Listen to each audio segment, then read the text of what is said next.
Hello, Ananeko Hikari here again, and it's time for me to analyze some Hellsing slash Hellsing Ultimate again. Now, this time it's on something that I thought of this morning. Would Alucard have survived the attack from Anderson if it hadn't been for Seras? I'm aware that it might sound as if I'm trying to make Seras look more interesting, as I love her as a character. And I really do think she's lovely and interesting, but this idea, this theory really popped up into my head this morning and it wouldn't go away, so stay with me. I promise I'll do my best to get you to understand what I mean. If you have any other ideas or theories, I'd be delighted to discuss them and with you or address them in anything I do. So let's see what everything about Alucard's release Seras is all about, because we can't really talk about this unless we do. So we can look at him as some sort of badass ultimate, pun not intended, boss from any type of video or computer game. You know, the last boss that you have to defeat, who has all of those abnormally strong abilities.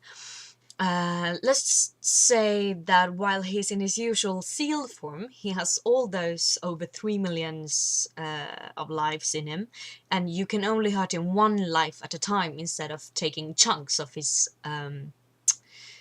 life bar, as you usually would. I mean, imagine killing a boss while only able to hit him and hurt him one life at a time. That's a horribly frightening ability, especially since he's also capable of ripping you in two with his bare hands as if you were nothing but wet tissue paper while you're hacking at his lives one at a time. Now, if we still try to keep the game boss mentality here, it would mean that he has the ability to turn all of those lives into over 3 million level 1 monsters. This is also a very frightening ability. It would make it impossible to reach him despite all of them being extremely weak. But it does leave him somewhat vulnerable if you were to actually approach him. Now, suddenly, instead of only being able to kill him one life at a time, you can actually hurt him and take off big chunks of his life bar. In this state, he still is strong as a vampire. Well, no fucking shit, he's Dracula. But he would most likely die if his heart was pierced and his head was cut off. The experiments by Abraham might have made this somewhat harder, but I stand by my reasoning that it would be possible to kill him here. I think my theory on at least that is true based on how Alucard reacts to Anderson making it through the army of his souls. He knows that he can be killed finally by a strong man fighting him with all his power. I may do an analysis of this battle later on, because I love it and I see so much depth in it. But now it's time to get to the point. As I already mentioned, Alucard is now one single vampire without his extra amount of souls trapped inside him as a backup. This is confirmed several times during the last 3 episodes. Go watch them if you don't believe me. When Anderson turns into a holy monster, making the same mistake as Dracula did 500 years ago, he does seem to defeat Alucard, leaving us with one hell of a cliffhanger. Alucard's head is pierced by a blessed bayonet, his whole body is covered in thorns, and he starts to burn. This usually shouldn't matter to him, really, not with all the lives inside of him, but now he has no lives inside him. This should kill him. Oh, I really do love that image!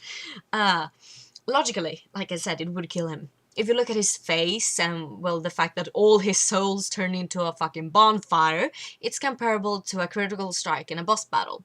All his souls die, all the souls within him wither away and burn, all except for one, Seras Victoria. It is mentioned in episode 10 that the reason Seras knows that Alucard is going to return no matter what is because he had her blood. She says this. At the end of the episode, go watch it, it's awesome. In Hellsing, blood is life, which is what makes me have a theory that somehow when a vampire is created, the master gets the life of the fledgling until said newborn vampire is ready to get their own unlife back in the form of drinking the blood/life of their master, thus closing the circle and becoming their own vampire. I wouldn't say that all of the fledglings' lives go into the maker, but maybe half, maybe a fragment, maybe, I don't know, but I do believe that some part of the fledgling lives on inside the maker. And in that sense, Alucard still has one more lifeline inside him, which is Seras' soul, or, well, life, or whatever you want to call it. In that sense, when all the other souls burn and wither away, who does he see in his mind? Seras. Now, most crazed Alucard Seras fangirls would probably say something along the lines of, "Oh my god, it means they're totally meant for each other, he loves her!" While Seras and Alucard may be my OTP, I'm not dumb nor shallow enough to read in something like that into it, even though I suppose it could be possible. I don't know, I suppose I don't really care. What I think is that in his mind that is now empty of souls, instead of crowded as it usually is, he sees the last of his lifelines, Sarah's life.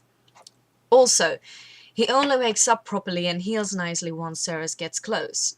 Maybe it is because she manages to stop the blade before it reaches his heart, though that isn't very likely as it looks like his chest is split in two. But maybe, just maybe, it's because Seras is close enough to him to activate that fragment of the soul inside him, enough to make it heal him, this making sure that he can fight back and defeat Anderson. Sarah still has a fragment of her soul, Alucard has a fragment of her soul, and together they can save him, I don't even know. Well, like I said earlier, somewhat, I suppose, I don't believe that Alucard would have been able to make it back at the end of the series had Seras decided to drink his blood and become her own Draculina. Why? Because it would lose him a life link. Her soul was his connection to the world, but it didn't interfere with his mind as much as the others did, as he didn't have all of it, just a part of it. If we look back at what happened in episode 1 now, Sarah's choice not to drink because of her hunch that she would lose something important if she did. All makes sense now, doesn't it? Oh well. These are all theories and me overanalyzing shit from my favorite show / manga ever. There is nothing saying that this is canon or that this is true or whatever. However, I will stand by it until proven otherwise. Feel free to discuss it with me, however. Like I said, I do love to discuss these things. I don't even know if it makes sense, but whatever. Thank you for listening. I hope I'll see you soon.